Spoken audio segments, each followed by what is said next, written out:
Welcome to another episode of Code Breakers, the podcast that empowers you to overcome life's challenges and tap into your full potential. I'm Sam, your host. Today, we're diving deep into the heart of healing. I want to open up a little bit and share some personal experiences and insights on trauma recovery, nervous system regulation, and the path towards post-traumatic growth. I finished the last episode on nervous system regulation and just felt like it really needed a follow-up. So for context, I am a complex trauma survivor, meaning I was exposed to several traumatic experiences throughout my life, and in my case, most of it occurred during my developmental years. So when I first started what I refer to now as my healing journey in about 2017, 2018, I was really trying to unpack what I thought I had dealt with, but really I just buried and suppressed and hid behind high achievement. My therapist at the time recommended EMDR as a possible treatment option because I had significant gaps in my memory. And the way I understood it, it was an option for processing the trauma without actually knowing or remembering or having to go through all the details of the experience. So I could go through a cycle of EMDR and basically process trauma and process it out of my brain and my body and allow it to be transmuted. If you eye movement desensitization and reprocessing, or EMDR, is a relatively new and groundbreaking therapy designed to process trauma, traumatic memories, and alleviate the intense emotional distress and the discomfort or reactivity that is often associated with traumatic memories, right? So it's a therapy that has really transformed a lot of lives. I've heard a ton of success stories about it, but I personally stopped after just 2 or 3 sessions. During EMDR sessions, the therapist guides you through a structured process that usually includes recalling the traumatic memory while simultaneously engaging in something called bilateral stimulation. This is done typically through eye movement, which is why it's called EMDR, eye movement desensitization. But it can also be done through taps or sounds, or even after I had the experiences I had with EMDR, I used what's called touch point solutions, which are just two little devices that I could hold in my hand. And I used those pretty frequently to meditate. But anyways, so now, as I said, I had significant gaps in my memory and my memories of my childhood. And so my therapist and I took the approach of finding a safe memory and basically taking a train ride to the next memory that would come up. So, the bilateral stimulation is what is believed to facilitate the processing of the traumatic memory by allowing someone to kind of reprocess and re experience the situation in a way that reduces its emotional intensity. And the overall goal is for the traumatic memory to become less emotionally charged, making it easier for the individual to recall the event without experiencing the same level of distress. Sounds pretty great, right? And like I said, tons of people have had success with this treatment. So my experience with it, I'm just going to go into a little bit of detail here. The first session was really kind of level setting expectations, explaining the process and a brief experience with the procedure or with the process. It was during this session, or maybe it was the very next one, that my therapist and I had decided that we needed to kind of start with a safe memory. So he asked me to begin with that and to practice with that, and we started there. The thought process for doing this was basically that it's better to start new clients off with a safe memory, which in retrospect makes a lot of sense. So he asked me to find a safe memory. We proceeded through the session, and I go home and kind of carry on with my day as usual or with the rest of my day, whatever I had planned. That night, though, I had the most intense flashback in my entire life, and I had never had a flashback before. I had had nightmares before, I've had bad dreams before. If you've had a flashback, you know that there's a distinct difference between a bad dream, a memory that's kind of rough, or a flashback. That night, I had a flashback to an event that I had obviously blocked out for a reason, and it was one of the most startling experiences I think I've ever had, especially after the fact, right? But literally everything about my healing journey changed that night. So I don't want to this to get lost because I am very grateful for EMDR. I am grateful that it is such an effective option for so many people.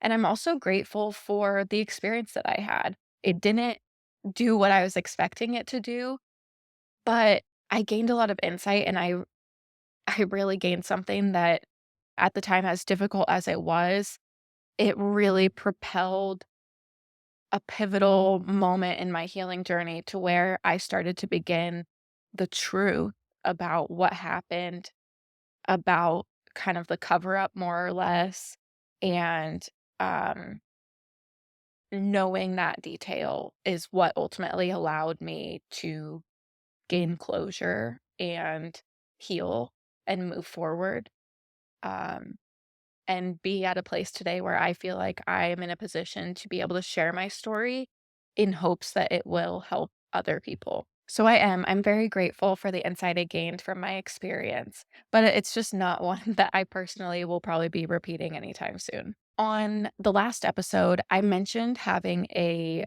very loud inner critic and a pretty negative inner dialogue.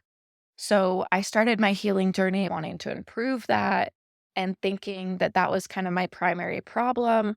But then I experienced this really significant brain body disconnection.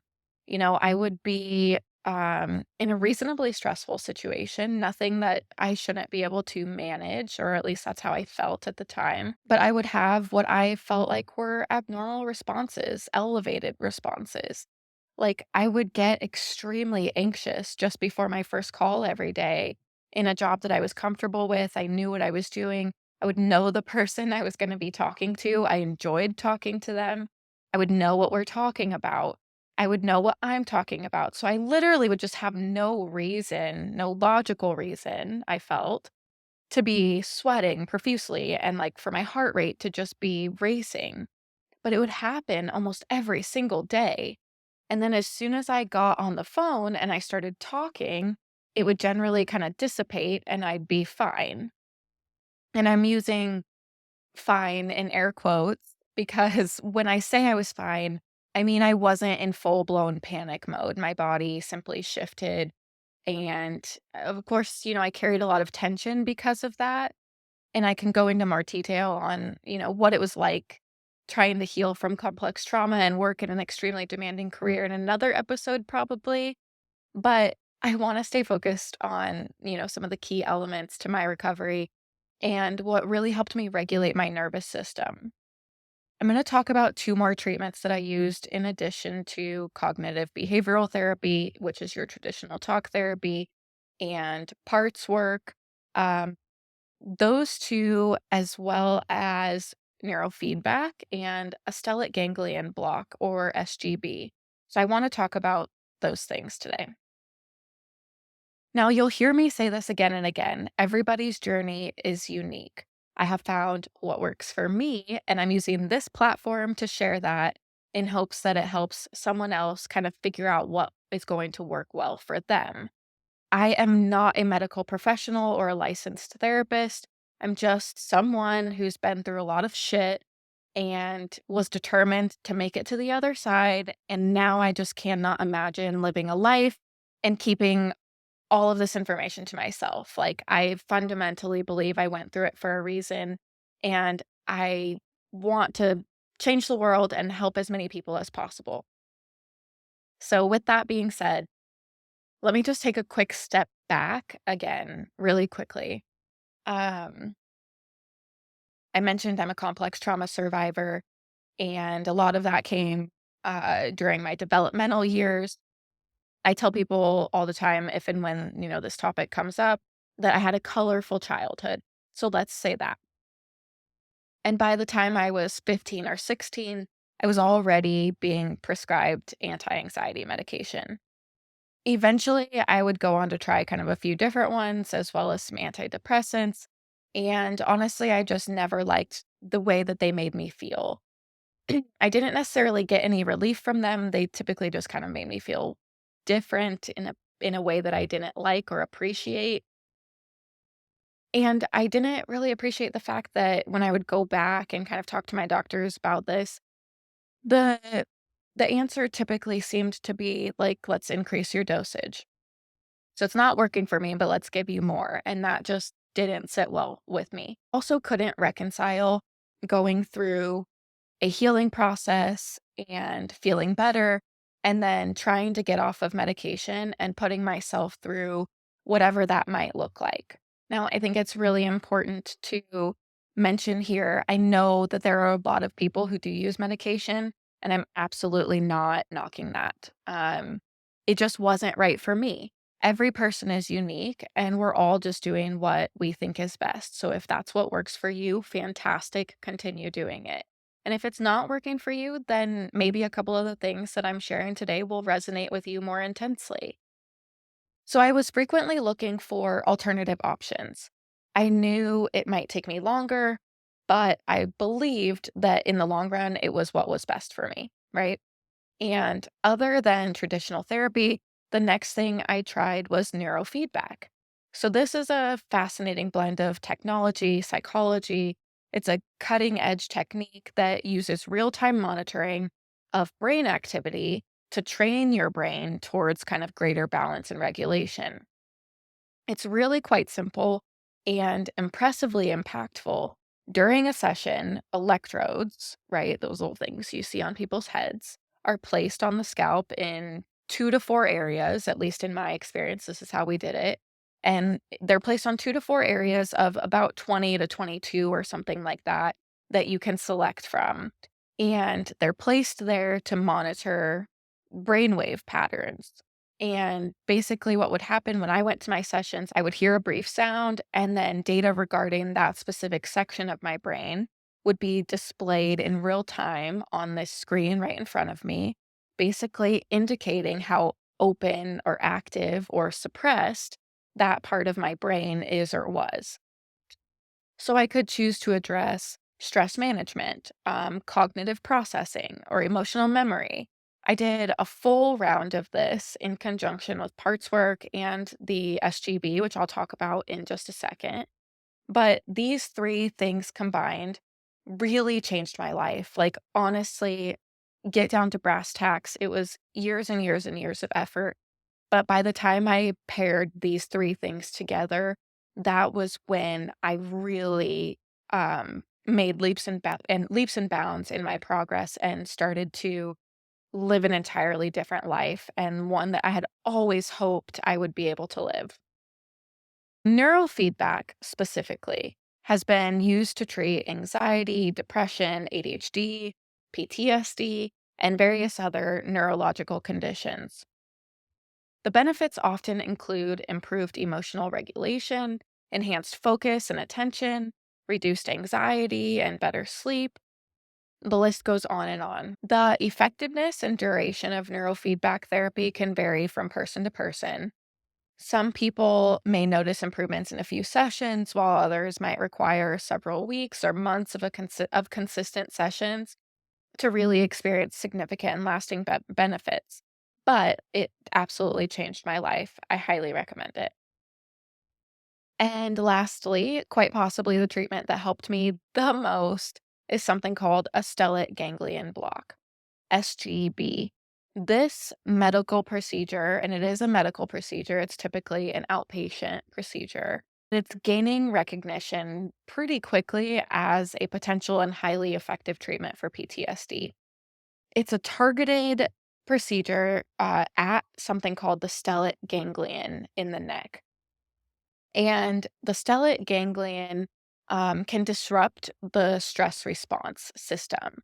So, by going through this procedure, you can get relief from things that people with PTSD experience pretty frequently, like hyperarousal and hypervigilance, kind of this constant state of awareness, but hyper awareness. And the SGB is just an incredible treatment for people who are struggling with that specifically. The stellate ganglion is a cluster of nerves located in the neck, and SGB involves injecting anesthetic, like local anesthetic, often just in a small amount, right into the stellate ganglion. So it sounds kind of like weird, right? But it's amazing. And like I was saying, this procedure really interrupts the sympathetic nervous system's fight or flight response, which is often the issue with people that have PTSD. That fight or flight response is overactive, it's very active. SGB is typically done as an outpatient procedure. It usually takes, just a couple of hours out of my day at most, time to drive to the doctor, get there, wait, and go through the procedure, which is probably less than 15 minutes altogether. But the goal of this procedure is to provide immediate relief from hyperarousal symptoms and reduce the activity of the sympathetic nervous system. SGB has shown promise in reducing symptoms of PTSD, particularly hyperarousal and symptoms such as anxiety, flashbacks, hypervigilance, things that make life extremely challenging for people that live with PTSD and our family members. SGB can provide rapid relief. It can make it easier for individuals to engage in other forms of therapy. So, kind of, you know, taking the stress response, that fight or flight response down a notch so that you can go engage in your cognitive behavioral therapy, your talk therapy, your parts work, and do so from a little bit of a more composed and level headed space. SGB is also often effective pretty quickly. So, from right after the procedure to within just hours and days after the procedure, people can experience immediate relief from severe symptoms. It's honestly it's impressive. The thing to know though is that the duration of the benefits can vary, and some individuals may require repeat injections for longer term relief. It's so fascinating to me because this procedure is kind of like an on off reset button for your nervous system. So, when your computer is glitching and IT is like, did you try to turn it off and back on again? Kind of the same thing. My nervous system, my brain, my body had all become so used to being in danger that the idea that there wasn't any immediate danger was kind of unfathomable. My brain and my body saw danger everywhere I went, and my nervous system was just maxing out. So, my processing power, if you will, every single day was just depleted, and my nervous system started glitching. I couldn't sleep, I couldn't think, I couldn't concentrate. I just was honestly in a really bad way overall. And after one stellate ganglion block procedure, I had almost immediate relief. It's not like everything I was struggling with went away immediately, but there was a very clear, palpable shift right away. And I went back for several more treatments over the course of probably 6 to 12 months, but now it's more of kind of an if or as needed type of thing. Granted, this is something that I did several years into my healing journey, several years of talk therapy, several years of tried and failed other methods. But this, honestly, I think is one of the most profound treatments out there. And I highly encourage anybody struggling with PTSD to look into it, ask their provider if it's an option for you. I plan on sharing a lot more about my experience with SGB and the impact that it had on my transformation in my book, which is coming out in 2024. Going to be part memoir, part self help, and a bit of a tell all, so you won't want to miss it. Thank you for joining me today. As we conclude this episode, I hope you've found inspiration and insight into the resilience of the human spirit. It is truly incredible what we are capable of. Please don't forget to subscribe and share if you found this helpful, and stay tuned for our upcoming episodes. Also, feel free to reach out with questions or topics you'd like me to cover. And as always, please know that healing is not a linear path and that each of us has the capacity to overcome adversity and find strength in vulnerability. Whether you're on your own healing journey or supporting someone through theirs, please know that there is hope, there is help, and healing is possible. Until next time, remember, you have the power to break your own code and rewrite your story. May your path be one of healing, hope, and transformation. Thank you so much for joining me on this journey. Have a wonderful day, and I'll see you next time.